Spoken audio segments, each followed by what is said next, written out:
AG ನ್ಯೂಸ್ಗೆ ಸ್ವಾಗತ. ನಟ ದರ್ಶನ್ಗೆ ಮತ್ತಷ್ಟು ಸಂಕಷ್ಟ ಎದುರಾಗಿದೆ. ರೇಣುಕಸ್ವಾಮಿ ಕೊಲೆ ನಡೆದ ಜಾಗದಲ್ಲಿ ದರ್ಶನ್ ಇದ್ದ ಬಗ್ಗೆ ಫೋಟೋ ಸಿಕ್ಕ ಹಿನ್ನೆಲೆ ದರ್ಶನ್ ಜಾಮೀನು ರದ್ದತಿ ಬಗ್ಗೆ ಕ್ರಮ ಜರುಗಿಸುವುದಾಗಿ ಗೃಹ ಸಚಿವ ಪರಮೇಶ್ವರ್ ಹೇಳಿದ್ದಾರೆ. ಬೆಂಗಳೂರಲ್ಲಿ ಮಾತನಾಡಿ, ದರ್ಶನ್ ಜೊತೆಗಿದ್ದ ಇತರೆ ಆರೋಪಿಗಳ ಮೊಬೈಲ್ ಫೋನ್ಗಳನ್ನು ಎಫ್ಎಸ್ಎಲ್ ವರದಿಗಾಗಿ ಹೈದರಾಬಾದ್ಗೆ ಕಳುಹಿಸಲಾಗಿತ್ತು. ಇದರಲ್ಲಿ ದರ್ಶನ್ ಇರುವ ಫೋಟೋಗಳು ಲಭ್ಯವಾಗಿದೆ. ಮೇಲ್ನೋಟಕ್ಕೆ ದರ್ಶನ್ ಪಾತ್ರ ದೊಡ್ಡದಾಗಿ ಕಾಣ್ತಾ ಇದೆ. ಹೀಗಾಗಿ ದರ್ಶನ್ ಜಾಮೀನು ರದ್ದು ಮಾಡುವಂತೆ ಕೋರ್ಟ್ಗೆ ಮನವಿ ಸಲ್ಲಿಸುವುದಾಗಿ ಹೇಳಿದ್ದಾರೆ. ಇನ್ನು ದರ್ಶನ್ ಬೆನ್ನು ಆಪರೇಷನ್ ಮಾಡಿಸಿಲ್ಲ, ಹಾಗೆ ಕಾಲ ಕಳೆಯುತ್ತಿದ್ದಾರೆ. ಕೋರ್ಟ್ ಈ ಬಗ್ಗೆ ಗಮನ ಹರಿಸಬೇಕು, ಸೂಕ್ತ ಆದೇಶ ನೀಡಬೇಕು ಎಂದು ಪರಂ ಹೇಳಿದ್ದಾರೆ. ಸದ್ಯ ಮಧ್ಯಂತರ ಜಾಮೀನು ಪಡೆದು ದರ್ಶನ್ ಆಸ್ಪತ್ರೆಯಲ್ಲಿ ಚಿಕಿತ್ಸೆ ಪಡಿತಾ ಇದ್ದಾರೆ. ಈಗ ಕೊಲೆ ಕೇಸ್ ಫೋಟೋ ಸಿಕ್ಕಿರೋದು ಅವರಿಗೆ ಮತ್ತಷ್ಟು ಸಂಕಷ್ಟ ಎದುರಾದಂತಾಗಿದೆ. ಎಲ್ಲ ಮುಖ್ಯಮಂತ್ರಿಗಳ ಹಂತದಲ್ಲೇ ಆಗೋದು. ನಮಗೆಲ್ಲ ನಮ್ಮ ಲೆವೆಲ್ ನಲ್ಲಿ ಏನು ನಾಗೇಂದ್ರನ್ ತಗೊಳ್ಳೋದಾಗ್ಲಿ ಅಥವಾ ಎಲ್ಲ ಆಗೋದು. ಈ ದರ್ಶನ್ ಫೋಟೋಸ್ಗಳು ರಿವೀಲ್ ಆಗಿದೆ, ಎಫ್ಎಸ್ಎಲ್ ರಿಕವರಿ ಮಾಡಿದ್ದಾರೆ ಸರ್. ಅಂದ್ರೆ ಕೊಲೆಯಾದ ದಿನ ಜೊತೆಲಿ ಆರೋಪಿಗಳ ಜೊತೆ ತೆಗೆದುಕೊಂಡಿರುವಂತ ಫೋಟೋಗಳು ಕೂಡ ಆಗಿದ್ದಾವೆ. ಸೊ ಇದೀಗ ನೀವು ಬೇಲ್ ಕ್ಯಾನ್ಸಲ್ ಅಪ್ಲಿಕೇಶನ್ ಕೂಡ ಹಾಕೋದಕ್ಕೆ ಎಷ್ಟು ಸಹಕಾರಿ ಆಗ್ತಾ ಇದೆ? ಅಲ್ಲ, ಈಗ ನಾವು ಎಫ್ಎಸ್ಎಲ್ ರಿಪೋರ್ಟ್ ಬರಬೇಕು ಅಂತೇಳಿ ಹೈದರಾಬಾದಿಗೆ ಕಳಿಸಿದ್ವಿ. ನಮ್ಮ ಹತ್ರ ಇದು ಮೆಷಿನ್ ಇರಲಿಲ್ಲ ಅಂತೇಳಿ ಹೈದರಾಬಾದ್ ಅದು ಕಳಿಸಿದ್ದಾರೆ. ಈಗ ಅದರಲ್ಲಿ ಅವ್ರದ್ದು ಫೋಟೋ ಎಲ್ಲ ಅಲ್ಲಿ ಆ ಸ್ಥಳದಲ್ಲಿ ಅವರು ಇದ್ದದ್ದು ಫೋಟೋ ಎಲ್ಲ ಸಿಕ್ಕಿದೆ.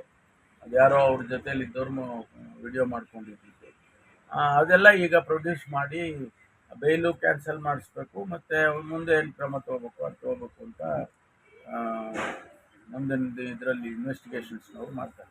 ಯಾವ ರೀಸನ್ಗಾಗಿ ಅವ್ರು ಬೇಲ್ ತಗೊಂಡಿದ್ರು? ಇಲ್ಲಿ ತನಕ ಅದಾಗಲಿಲ್ಲ. ಆಪರೇಷನ್ ಅನ್ನುವಂಥದ್ದನ್ನ ಹೆಚ್ಚು ಪ್ರೊಜೆಕ್ಟ್ ಮಾಡಿದ್ರು ಬೇಲ್ಗೆ. ಇಲ್ಲ, ಅದರಲ್ಲೇ ಗೊತ್ತಾಗುತ್ತಲ್ಲ ಅದರ ಅಗತ್ಯ ಇಲ್ಲ ಅಂತ. ಆಪರೇಷನ್ನಿನ ಅಗತ್ಯ ಇಲ್ಲ, ಅವ್ರೇನು ಹೇಳ್ಕೊಂಡ್ರು ನಾಳೆ ನಡೆದ್ರಲ್ಲಿ ಮಾಡಲಿಲ್ಲ ಅಂದರೆ ನನ್ನ ಬೆನ್ಮೂಳೆನೇ ಮುರಿದು ಹೋಗುತ್ತೆ ಅನ್ನೋ ಪರಿಸ್ಥಿತಿ ಆ ರೀತಿ ಹೇಳ್ತಾ ಇದ್ರು. ಇಷ್ಟು ದಿವಸ ಆದರೂ ಇನ್ನೂ ಡಾಕ್ಟರ್ಗಳು ಅದಕ್ಕೆ ಕೈ ಹಾಕಿಲ್ಲ. ಕನ್ನಡಿಗರ ಮೆಚ್ಚಿನ ನಿಮ್ಮ ಎಜೆ 24/7 ನ್ಯೂಸ್ ಕನ್ನಡ ವಾಹಿನಿ ಇದೀಗ ಟಿವಿಯಲ್ಲಿ ಲಭ್ಯ. ವೇಳೆ ನೋಟಿಸ್ ಕೊಟ್ಟಿದ್ರೆ ವಾಪಸ್ ತಗೋತೀವಿ. ಇವತ್ತು ವಕ್ಫ್ ಪ್ರಾಪರ್ಟಿ ಅಂತೇಳಿ ಬರ್ತದೆ ಅಂತ ಹೇಳಿದ್ರೆ ರೈತರು ಬೀದಿಗೆ ಬದಲು ಏನ್ ಮಾಡ್ಬೇಕಾಗತ್ತೆ? ಯಾರು ವೋಟ್ ಹಾಕಿಲ್ಲ ಅಂದ್ರೆ ಗ್ಯಾರಂಟಿನೆಲ್ಲ ಸ್ಟಾಪ್ ಮಾಡ್ಬಿಡ್ತೀವಿ.